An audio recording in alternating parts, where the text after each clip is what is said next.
चलिए अब उसके आगे चलते हैं। कल तक किए थे अध्याय 1 का, आज है अध्याय 2 हिंदी का, जिसका कहानी का नाम है उसने कहा था। उसने कहा था, जिसके लेखक है चंद्रधर शर्मा गुलेरी जी। उसने कहा था कहानी के जिसके लेखक है चंद्रधर शर्मा गुलेरी जी। यही है चंद्रधर शर्मा गुलेरी जी। तो चलते हैं इसका पहले क्वेश्चन आंसर की तरफ। पहला प्रश्न कह रहा है, उसने कहा था कहानी कितने भागों में बटी हुई है? कहानी के कितने भागों में युद्ध का वर्णन है? ये क्वेश्चन कह रहा है कि उसने कहा था कहानी में कितने भागों में बांटा गया है और साथ ही साथ इसके भाग में से कौन कौन सा युद्ध का वर्णन किया गया है। तो चलते हैं इसका आंसर की तरफ। आंसर है, उसने कहा था कहानी 5 भागों में बटी हुई है। इनके 3 भागों में युद्ध का वर्णन है। यानी कि कहानी के अनुसार से टोटल 5 भागों में बटा हुआ है, साथ ही साथ इसको 3 भागों में से इसका युद्ध का वर्णन किया गया है। अब चलते हैं प्रश्न नंबर 2 की तरफ।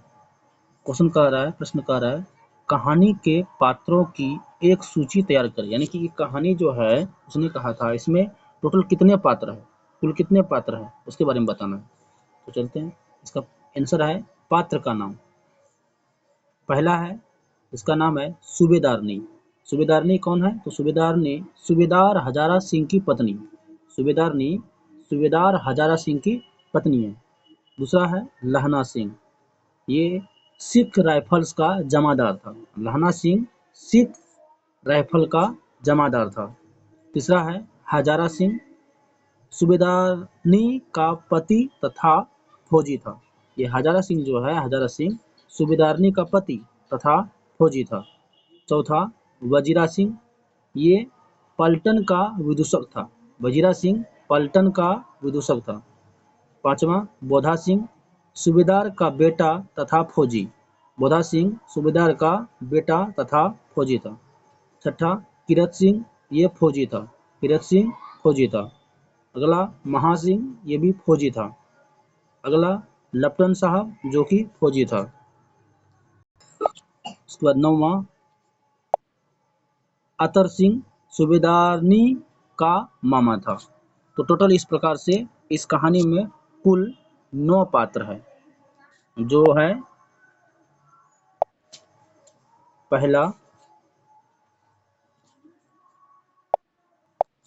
पहला है सूबेदारनी, दूसरा लहना सिंह, तीसरा हजारा सिंह, चौथा वजीरा सिंह, पांचवा बोधा सिंह, छठा किरत सिंह, सातवां महासिंह, आठवां लप्टन साहब, नौवां अतर सिंह। इस प्रकार से 9 पात्र उसने कहा था कहानी में है। तो चलते हैं अगला क्वेश्चन की तरफ। क्वेश्चन नंबर 3 कह रहा है लहना सिंह का परिचय अपने शब्दों में। तो मतलब ये कहानी पढ़ने के बाद पता चलता है क्या कि लहना सिंह क्या थे, इसके बारे में बताना है हमको। इसका जवाब आप अपने भी शब्दों में दे सकते हैं, लेकिन इसमें देखिए क्या कह रहा है। उत्तर है लहना सिंह एक फौजी है। लहना सिंह एक फौजी है, हम ऊपर भी पढ़े थे। लहना सिंह एक फौजी है, वह कहानी का प्रमुख पात्र तथा नायक है। नायक मतलब हीरो। ये कहानी का जो हीरो हो गया, नायक जो हो गया, वो लहना सिंह है। कहानी में उसका चरित्र पूरी तरह उभर कर आया है। मतलब पूरा कहानी में जो इसके बारे में ही बताया गया है। कहानी में उसके चरित्र की कुछ विशेषताएं प्रमुखतया नजर आती है, जो इस प्रकार है। इस पूरे कहानी के अनुसार से शॉर्टकट में किस तरह से है वो इसमें दर्शाया गया है। पहली बात कर रहा है कहानी का नायक।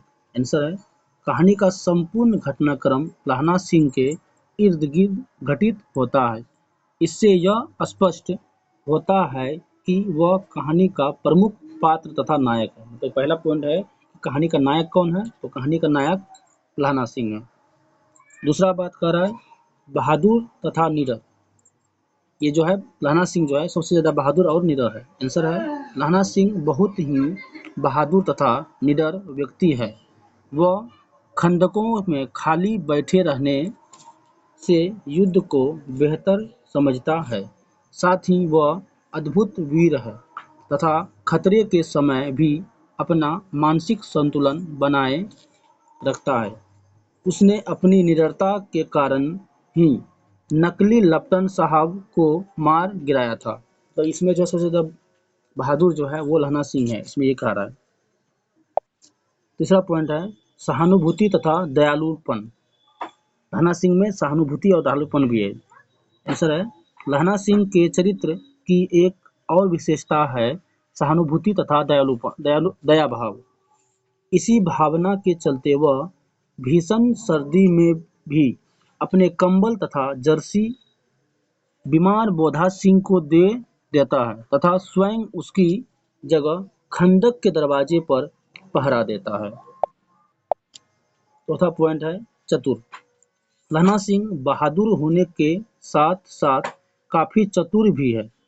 उसे यह पहचानने में देर नहीं लगी कि लप्टन साहब असली नहीं बल्कि कोई जर्मन जासूस है।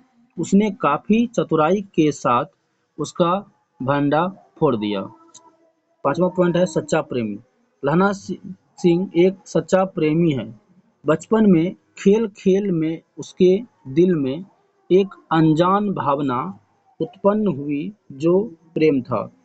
हालांकि वह अपना प्रेम प्राप्त नहीं कर सका, लेकिन फिर भी उसने उस बचपन के प्यार को सच्चाई के साथ अपने हृदय में बसाए रखा।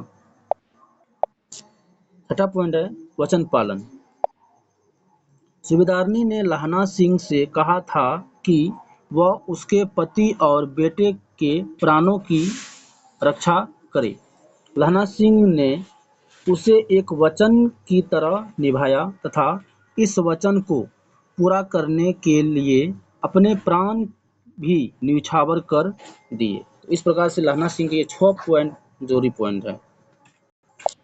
चौथा क्वेश्चन है पाठ से लहना और सूबेदारनी के संवादों को एकत्र करें। मतलब ये पाठ में जो है लहना सिंह और सूबेदारनी के बीच क्या बातचीत हुआ उसके बारे में बताना है। आंसर है इस पाठ में लहना सिंह तथा सूबेदारनी के मध्य कुछ संवाद है जो इस प्रकार है। पहला, तेरे घर कहाँ है? आंसर देती है मगरे में। और तेरे माझे में। यहाँ कहाँ रहती है? अतर सिंह की बैठक में। वे मेरे मामा होते हैं। मैं भी मामा के यहाँ हूँ। उनका घर गुरु बाजार में है। अब देखिए इस कहानी में क्या हुआ कि पहला जो लहना सिंह पूछता है कि तेरा घर कहाँ है, तो सूबेदारनी कहती है मगरे में। और फिर पूछती है उससे, किससे? लहना सिंह से। और तेरा? तो ये बताता है माझे में। यहाँ कहाँ रहती है? तो वो बताती है कि अतर सिंह की बैठक में वे मेरे मामा हैं। फिर लहना सिंह बोलता है कि मैं भी मामा के यहाँ रहता हूँ। उनका घर भी गुरु बाजार में है। इतने में दुकानदार लड़के से ने मुस्कुराकर पूछा, तेरी कुरमाई हो गई क्या? लहना सिंह ने पूछ लिया सूबेदारनी से, तेरी कुरमाई हो गई क्या? पर इस पर लड़की कुछ आंखें चढ़ाकर धत कहकर दौड़ गई। लड़के ने फिर पूछा, तेरी कुरमाई हो गई? और उत्तर में वही धत मिला। एक दिन जब फिर लड़के ने वैसे ही हंसी में चिढ़ाने के लिए पूछा, तब लड़की लड़के की संभावना के विरुद्ध बोली, हाँ हो गई। कब? लड़का पूछता है फिर, कब? कल। देखते नहीं यह रेशम से कढ़ा हुआ सालू, मुझे पहचाना नहीं?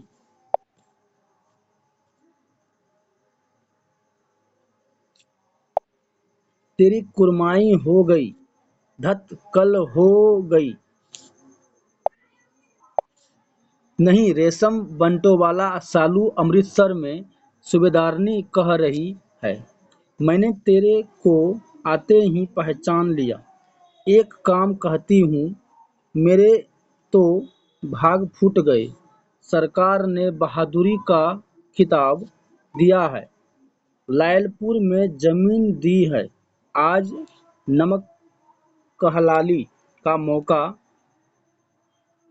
आया है, पर सरकार ने हम तिमियों की घघरियाँ पलटन क्यों न बना दी, जो मैं भी सूबेदार जी के साथ चली जाती। एक बेटा है, फौज में भर्ती हुए 1 ही वर्ष हुआ। उसके पीछे 4 और हुए, पर एक भी नहीं जिया। रोते रोते, अब दोनों जाते हैं मेरे भाग।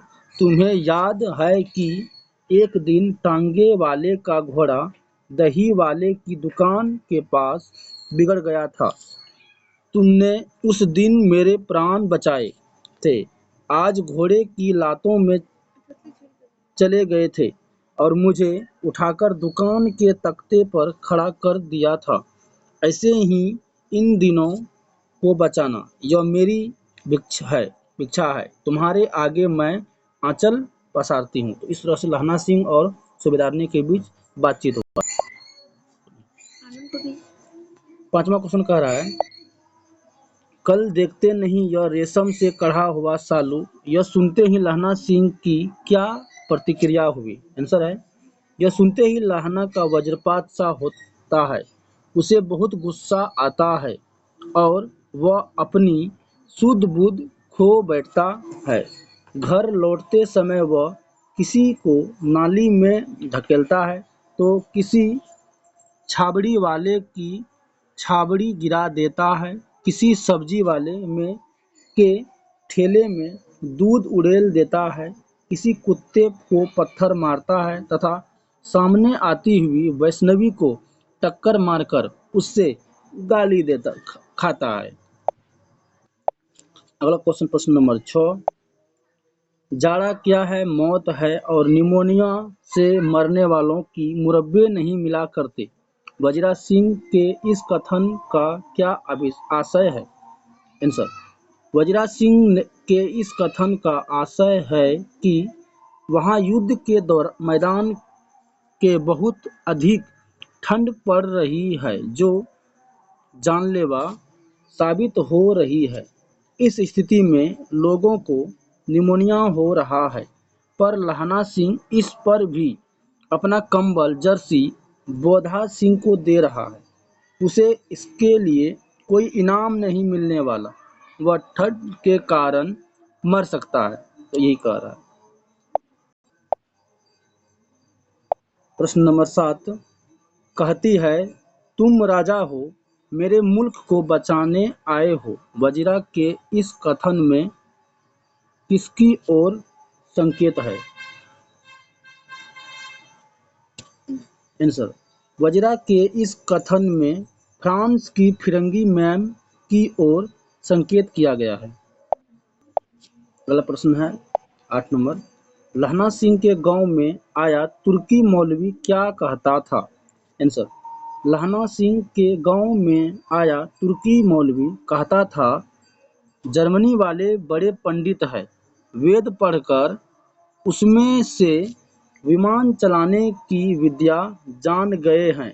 गौ को नहीं मारते, हिंदुस्तान आएंगे तो गौ हत्या बंद कर देंगे।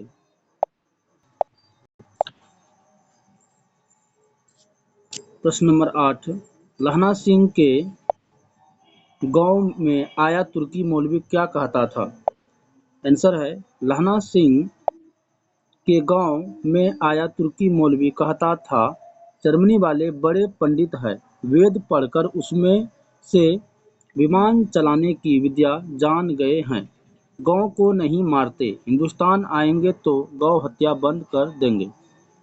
अगला प्रश्न नंबर 9, लहना सिंह का दायित्व बोध और उसकी बुद्धि दोनों ही अस्पृहणीय है, इस कथन की पुष्टि करें। आंसर, लहना सिंह अपने दायित्व के प्रति पूर्णतया सजग है। उससे निवेदन पूर्वक जिसने जो कुछ कहा वह सक्रिय होकर उसे पूरा करने के लिए अपनी संपूर्ण कार्यक्षमता, पूरी लगन, मनोबल तथा धैर्य के साथ लग जाता था। इसके लिए उसे चाहे जो भी कष्ट उठाना पड़े, पर वह पीछे नहीं हटता था। इसी प्रकार उसकी बुद्धि भी काफी तीव्र है। वह जर्मन के जासूस को पल भर में पहचान लेता है कि वह लप्टन साहब नहीं है। वह अपना मानसिक संतुलन बनाए रखता है तथा अपनी चतुराई से उसे मार गिराता है। इस प्रकार यह कथन पूर्णतया सत्य प्रतीत होता है। लहना सिंह का दायित्व तथा उसकी बुद्धि दोनों ही अस्पृहणीय है। इस प्रकार से आज का चैप्टर में इतना ही। अगला चैप्टर का कहानी आगे अगले क्लास में।